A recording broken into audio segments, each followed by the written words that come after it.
How are you? Hope that you're doing well. I'm going to give it just a quick second.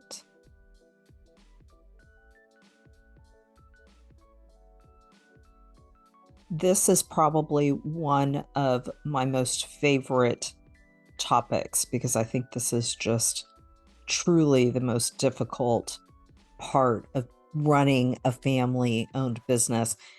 So, welcome, guys. I'm excited to talk about not settling less as you are running your own family business and making sure that you are hiring and firing family members in the correct mannerism. Looking forward to us getting started. I'm going to give it one more minute. And if you have not been on one of my webinars before, welcome. My name is Darlene Gagnon, and I am the founder of 3 entrepreneurial businesses, and I'm actually in business with my beautiful husband, Denny, and together we navigate the life course of being married and in business together and the dynamics that faces. And also previously we've had family run businesses where we've had all of our children and family members involved, from in-laws to aunts and to son-in-laws and daughter-in-laws and our children. So we understand the importance and the dynamic of having a cohesive family relationship while you're also growing and scaling your business. So welcome, welcome, welcome. We have a new name, Entrepreneurship 360. What does that mean? That means that as entrepreneurs, especially those that are family ran businesses, we're going in a complete circle and evaluating our own abilities in every aspect of our lives. How are we interacting with our spouse? How are we interacting with our children? How are we becoming adult children and taking care of our parents? How are we taking care of our employees? How are we servicing the community? How are we taking care of ourselves, right? It's a complete dynamic of constantly checking in every aspect of our personal life and our business. And I really understand the juggles of having to wear 1,000 hats and maintaining all of it so that you can be effective in every loving relationship you have, even the relationship with yourself and that of your family members and your employees and your clients and your community. As entrepreneurs, we are deeply passionate about making sure that we are reaching the pinnacle of success in every area of our life. And sometimes that can set us up for failure, puts a lot of pressure on us, right? But if we take it in pieces and sections, we start with the foundation, which is ourselves, right? We make sure that we are in alignment with our own heart, mind, soul, body, spirit, right? And we make sure we are well, and we're able to take it to the next step of making sure that our marriage stays intact, making sure that our marriage remains healthy so that we can be the light and the resource to our other family members. And then from there, we make sure our family foundation is taken care of. And then we move into our business, into our community, right? But it always starts here.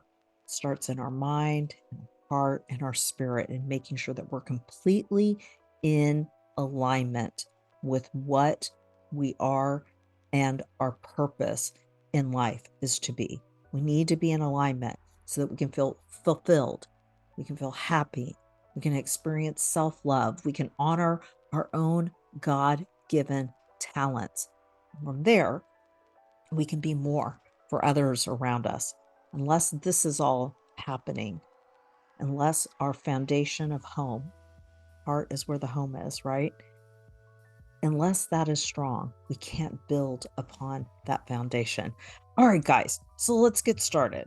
I want to talk about hiring and firing our family members.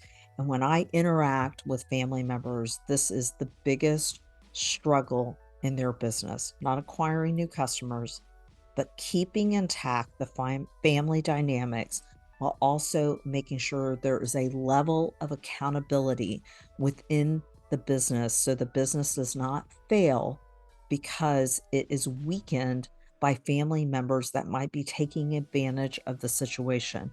And it's a very tricky combination, especially when you have hired in-laws or you've are working with your parents and you're working through a succession planning strategy, right? You want to be very mindful of the relationships first, but at the same time, you're like, I've got to run a business and this is torturing me.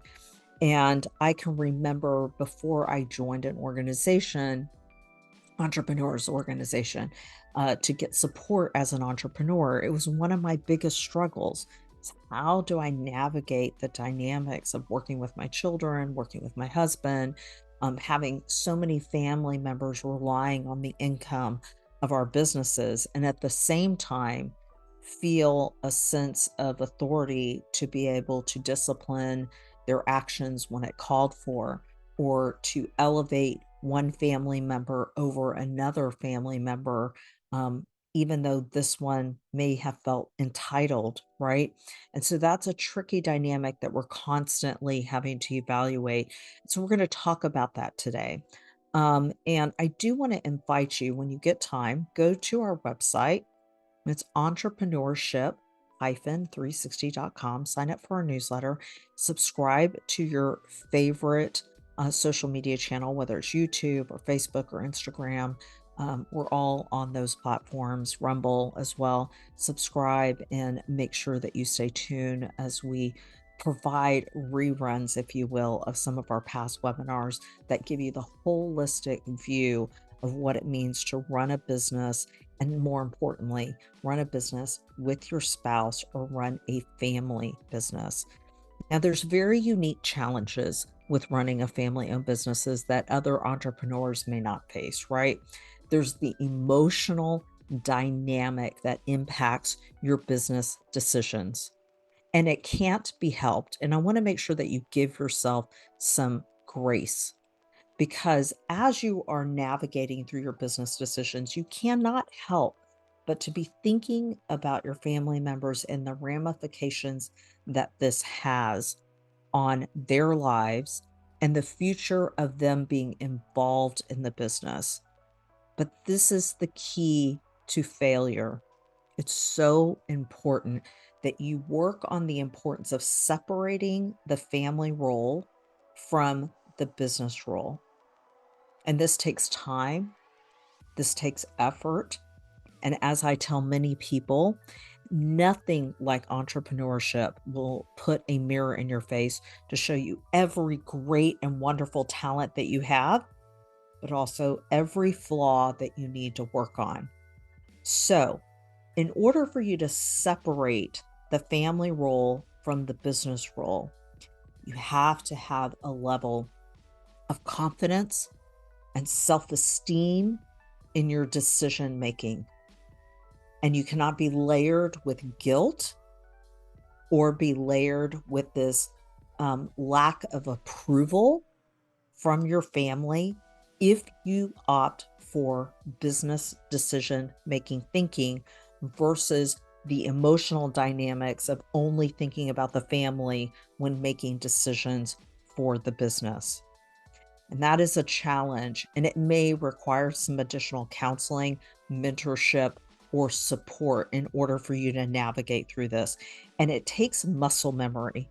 It really does take muscle memory for you to begin to separate your family role, your family position, and learn how to set that thinking aside and only operate in the autonomy of being the owner of the business, being the one that needs to make the right decisions for the collective whole of your business.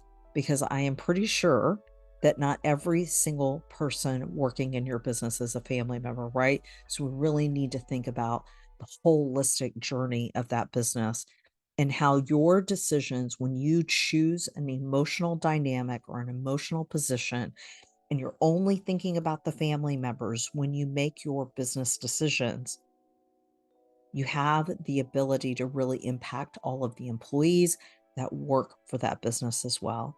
So it's really important for your own sanity that you begin to set yourself apart from being the family matriarch, the family patriarch, right?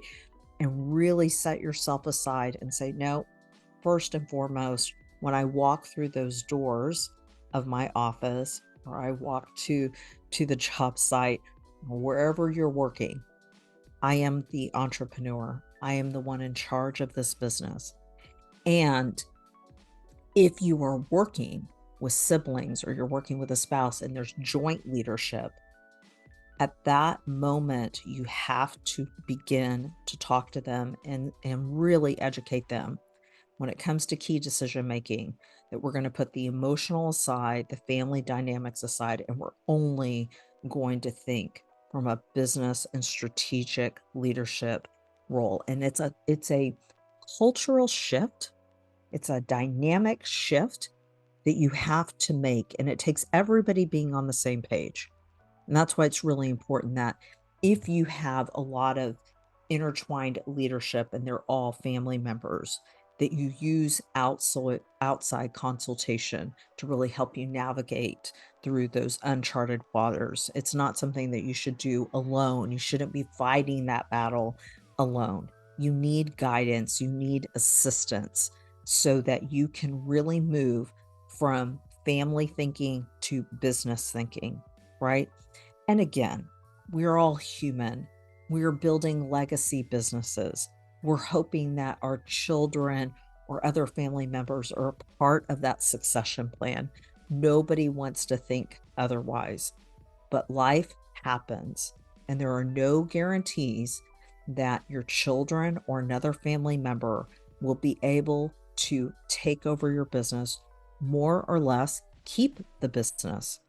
So the decision making cannot be around the comfort zone of the family members and their holistic opinion about what you should be doing.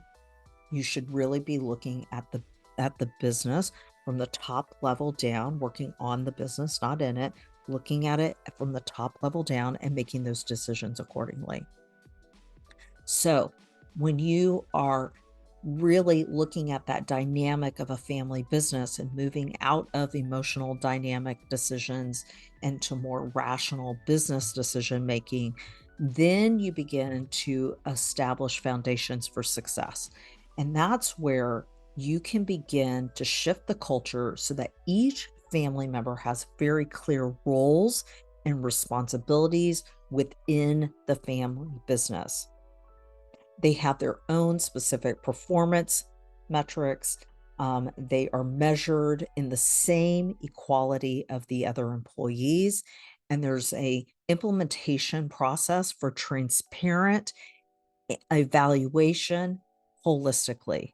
And let me tell you, as a mother, having to go through a I guess, professional development or performance evaluation with your own children can be very, very difficult because you can, always be focusing on the positive, but not really getting to the core of the issue. So sometimes it's important to have a liaison to really be that activist person for you to help you make that shift within the mind and the heart and the soul of your family member who's an employee to help them elevate themselves, right? And here's the thing, when you spend a lot of time accommodating family members, you are not helping them be successful. You are actually setting them up for failure. And it's really important that you pause for a minute. And while you want to accommodate, while you don't want to hurt someone's feelings, while you may not want to cause friction within the family dynamics, you're not giving them the real reality of what life is all about, what being in business for yourself is all about. You're not giving them the adequate tools to understand this is what life is really like. And if they ever exit out of your business, you've not properly set them up for success. So it's really important that when they have a clear role and responsibilities and expectations and metrics and measurements, and performance evaluations and you are investing in their professional development, that you really are honest and truthful about their state within the company. It's fair. And I highly, highly recommend that you are hiring family members with objectivity. They should not have a place in your business because they are your son or they're your daughter or they are your sister's son or daughter, or they've been in the business longer than other children might have been in the business longer. They must be evaluated according to the standards that you would have if they were employees hired from the outside in. Their qualifications, their experience should overshadow family ties. And their onboarding, their integration for strategies as a family member should not be a source of entitlement. It should be rightly earned. You don't get a seat at the table unless you have earned that seat at the table as a family member. So it's really important that when you're looking at your talent acquisition, you're looking at your human capital plan for your business, and you're wanting to hire for a position, you are truly, truly hiring for skill set, but more importantly, culture inclusion, meaning they get the culture of the business, that it's business first, family second when you walk through those doors. And yes, you can have the skill sets of doing the job. You might be happy to coach them into those skill sets. But if they don't match the culture of the business, they don't belong in the business. Remember, culture beats strategy all day long. You can have the best laid plans for having family members in your business. You have the best laid intentions. But if they make the culture a toxic culture of entitlement, of infighting, then they are destroying the business from within and it will not survive. So it's really important that you step away and you create objectivity when you're considering the inclusion of family members in your business. And we have to talk about navigating performance issues, right? We have to talk about underperforming family members and the dynamics that it entails. So let's talk about if your business is a newer business and you're bringing in family members, you should begin to set the tone from a culture standpoint that you're hired and you're interviewed and there's a proper process to onboard and be evaluated. And that tone resonates within the organization. If you are too far down the pipeline, you've been in business for quite some time and you've got family members that you know are just there for the check, it's time for a family meeting.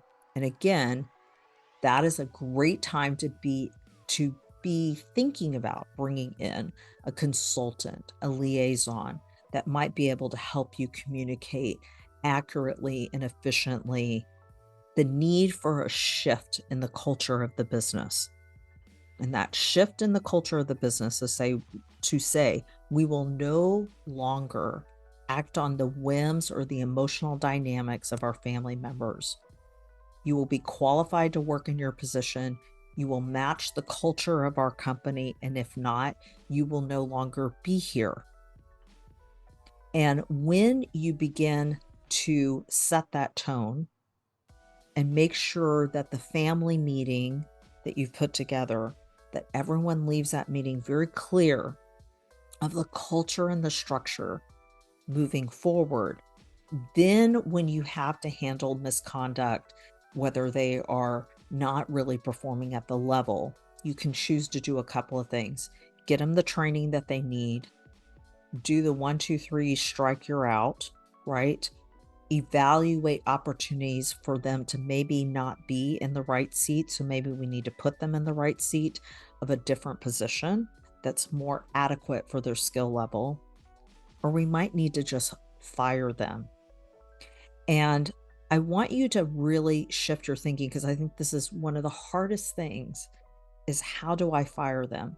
Think of it as an opportunity to really let them go and work in a place where they can blossom and they can grow because your environment is not really aiding in their success. So, really shift your thinking. You're not necessarily firing them, you're giving them the freedom to go and work in a place that they can feel more satisfaction.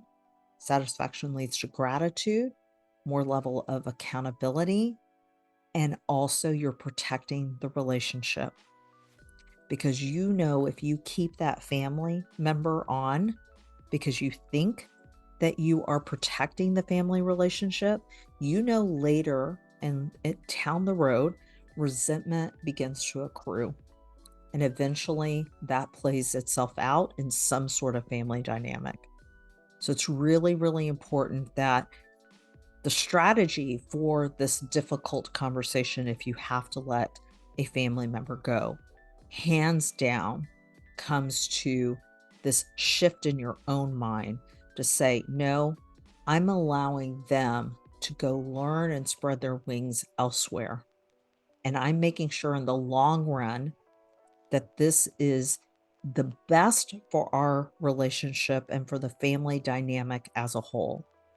And think of it this way, if you've got family members that are putting their heart and soul into the business and family members that are not, how fair is it for these family members? And it's no different than your employees. If you have a poor performing employee, you don't keep them around just because you like them. You let them go because you know that it weighs on the employees that are outperforming and really being proactive in their work environment, right? It's not fair to them. So, again, stepping back and saying, okay, I'm not going to look at this as my nephew or my niece or my son or my daughter. I'm going to look at it. If I were hiring an employee, would you be the right person for the right seat in my business? And if the answer is no, then you need to set them free. And it's a very delicate process of firing family members. So I would say there's some preparation work that needs to happen, right? There has to be transparent and honest communication. When you've set the roles and the responsibilities, the boundaries for expectation, the conversation has to be very direct and very specific. I will keep you here as long as you are performing at the level required for this position. I'm happy to teach you the skill set if you are willing to learn. I'm happy to invest in you if you're willing to learn. If not, you will not work here anymore. And if that person is related to other family members, you don't need to worry about communicating that to the other family members because these are adults that you're working with and it's a one-on-one conversation with accountability. Unless the other family members are sitting in a leadership capacity where they have the right to look at the human resource folder of that employee slash family member, it's none of their business. You have to begin to set yourself apart and really look at them as an employee. If you can't reach this level of performance, you're out.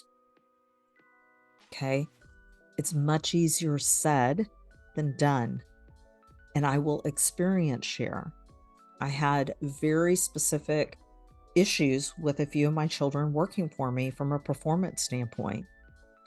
And a couple of occasions, it affected my other team members' ability to get their work done. And I had to take the emotion out of it. I had to take mom mode out of it. And I had to look at the good of the whole entire organization because I could see the employees that were relying on one of my children to get certain things done, frustrated, angry, disappointed. And that is not the type of environment that really fosters success. And we were in growth mode at that time, and I knew this was a hindrance. So I had to say, it's done. You can't come back. That's it. That takes a lot of inner strength, inner confidence within yourself. Takes a little bit of faith, a little bit of prayer. And yeah, there's some friction. Yeah, my child was not happy for a little bit. But I know in the long run, it really would have fostered a lot of resentment if I kept that child on and excused that bad behavior. It was not fair to my team that was rolling up their sleeves, working hard, getting ready for an event. And this particular child was affecting what was going on in our event. Just wasn't good.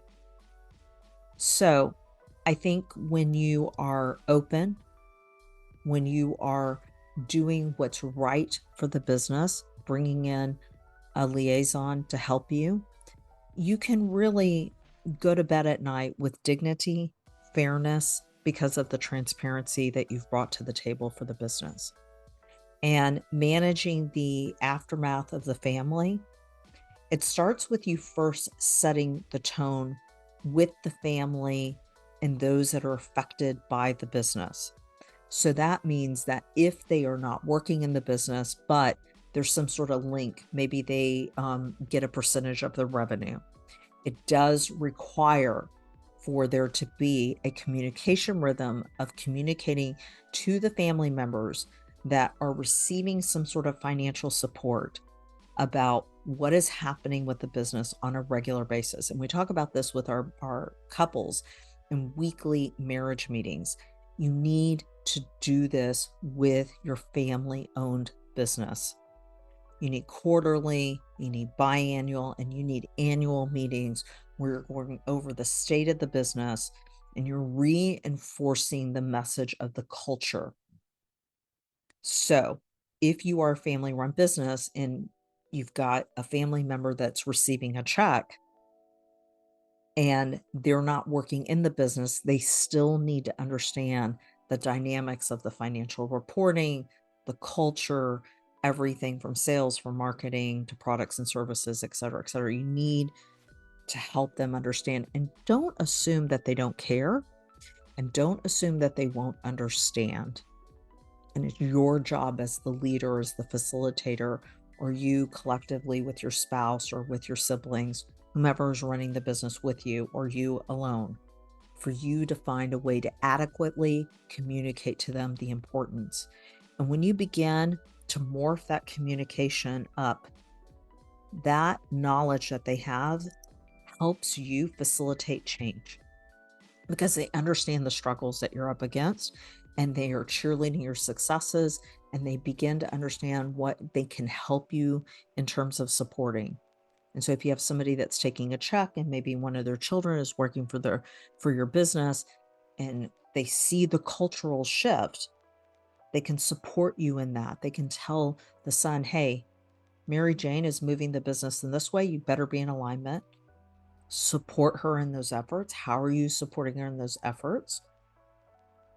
So, transparency, communication rhythm, ensuring everyone has adequate head knowledge about what is happening inside the business can help support you when you are trying to run the business. No one can say, I didn't know. No one can say, why didn't you tell me? And you can also feel a sense of comfort in knowing you're not alone. You've done your part to relieve this information out there for them to understand, and hopefully they're rallying with you. And let's say for some reason they're not rallying with you. At least you can go to bed at night knowing you've done everything you can to communicate to the family the dynamics of the business. So when you have to make change, there's no surprises. Okay. It's a level of accountability for yourself. But most likely, the more open you are, the more transparent you are, the more you have the ability to have the reciprocation of support. So I encourage you to try, no matter what your interpretations are, No matter what your opinions are about their ability to comprehend, it doesn't matter. It's the right thing to do. It's the ethical thing to do. Be fair, put it in a language that they understand. Don't overcomplicate it for them if they are not a complicated person. If they are very detailed and they can understand the aspects of the business, get into the weeds with them and let them know what's going on. Okay. And that helps foster that open communication. And I just want to talk about a couple of things. When you run a family business, there's nothing more powerful than building a legacy for you and for your family in the future. And the level of accountability and the bricks that you carry on your shoulders is is something that most people cannot understand, right? But remember something. Our job is not to make family members be in business with us. Our job is to separate and maintain the family relationships outside of the business itself. And if the business can sustain itself without family members being in it, so be it. You have to leave that legacy um, behind, that thinking that I have to have it be a family business. You don't have to do anything. You have to earn a living. You have to make sure that your family is your number one priority. And if your sole income is through that business, it doesn't mean that it has to be a family business. And you may have to let go of that dream or that vision of it being a legacy business that continues.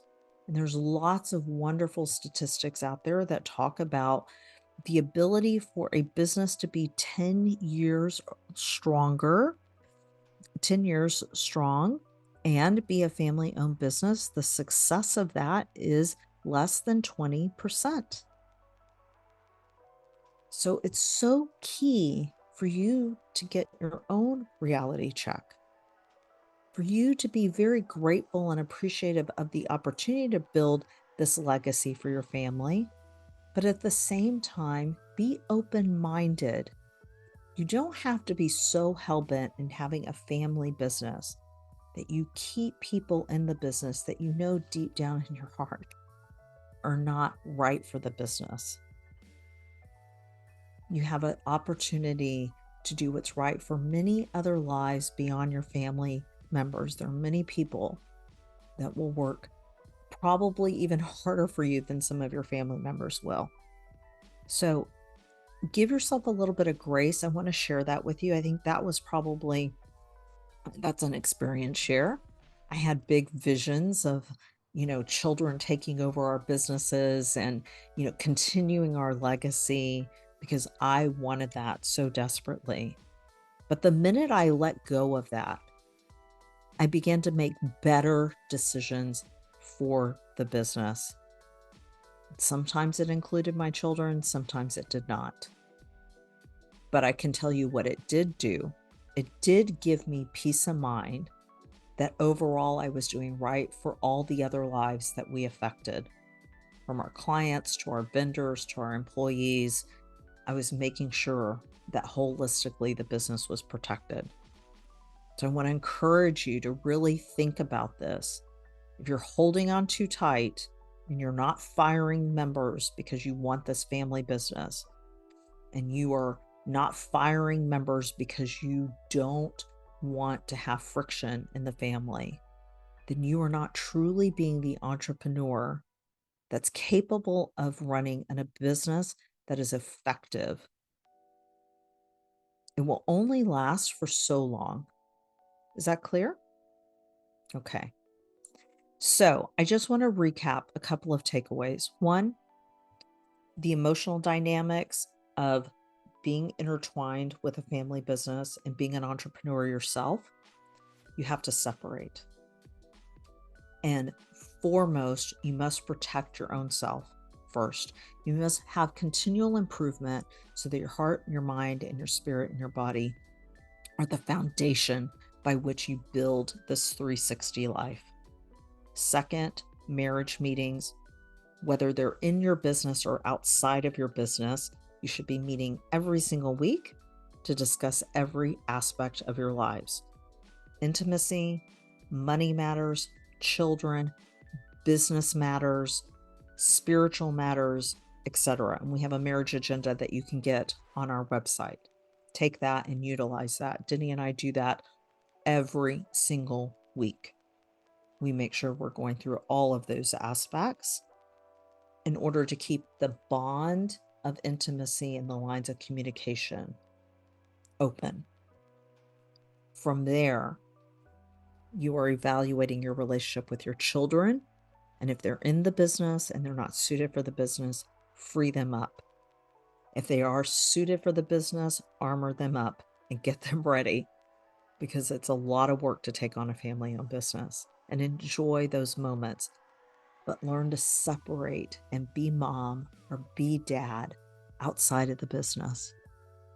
Make sure that you have the autonomy to have a beautiful relationship with them outside of the business matters.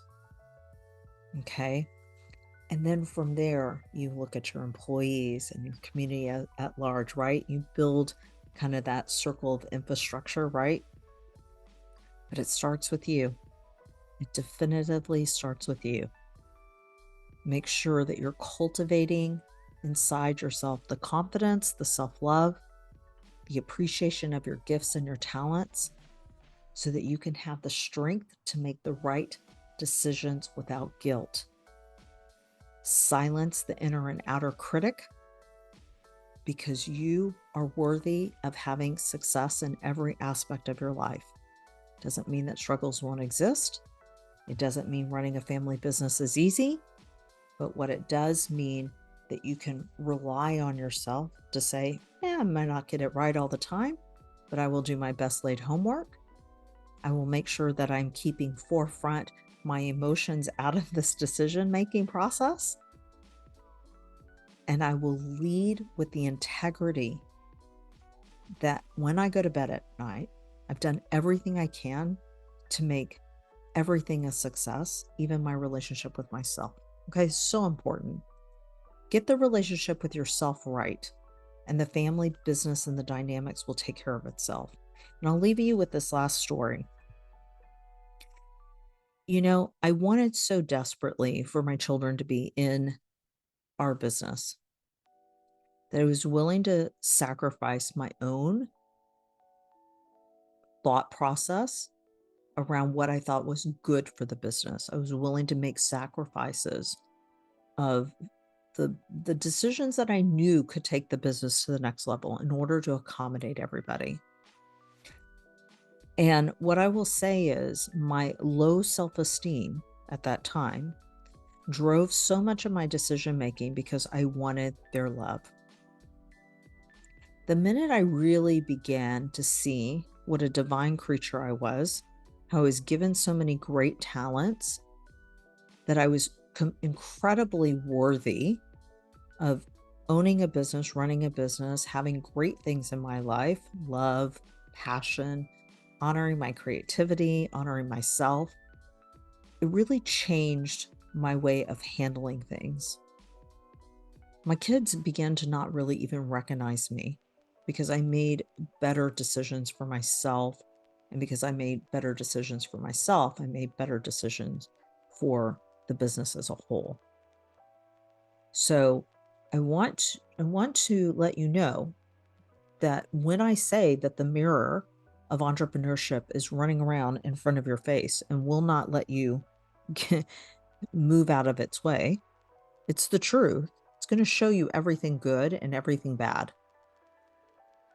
The beauty of that is that once you see those icky sides of yourself, you begin to work on them and cultivate them. And you can kind of escape the demise that they bring when you are chasing approval as opposed to really honoring who you are and standing in your own. And part of that standing in your own meant that I did bring in an outside consultant. I did bring someone in, and I was willing to step aside as CEO and bring someone else in if I did not have the skill set. And you know what he told me? Darlene, you've got the skill set. You have the capabilities to be the visionary that leads this company to new heights. But guess what? Some of your children can't do it, and they'll never be able to. They will never be able to take your business where you want it to go. So we need to get them in the right seats so they can find happiness. It doesn't mean they can't be in the business. It means that we got to put them in the right seats, and you have to let go of the fact that they will never be able to take over your business. They don't have your visionary insight. That was a very difficult pill to swallow. But true growth happened when I began to make those shifts. And some of my children left the business as a result. And guess what? They found their own path and their own careers. And I would say probably much happier. And our relationship is much better. So really pause for a minute and look at the intent of your heart. What is driving your decision making when it comes to hiring family members? Is it for approval? It's because you really want something and you're willing to skip over whether or not it's rational or not. Are you making decisions on keeping family members that are not performing because you avoid conflict or you don't have enough self-confidence to do it? Really look at yourself. Self-examinate and then make decisions and better decisions accordingly. Okay? All right, guys, I am going to wrap it up. This will be up on YouTube by the end of next week. I hope that you will take a moment to subscribe to our YouTube channel and jump on our social media sites and, become a friend, fan, or follower. And if you ever need anything, you know that you can always personally reach out to me at any time. I'm always here for you and happy to help you at any capacity that I can. Okay. Have a great weekend, guys. Talk to you soon.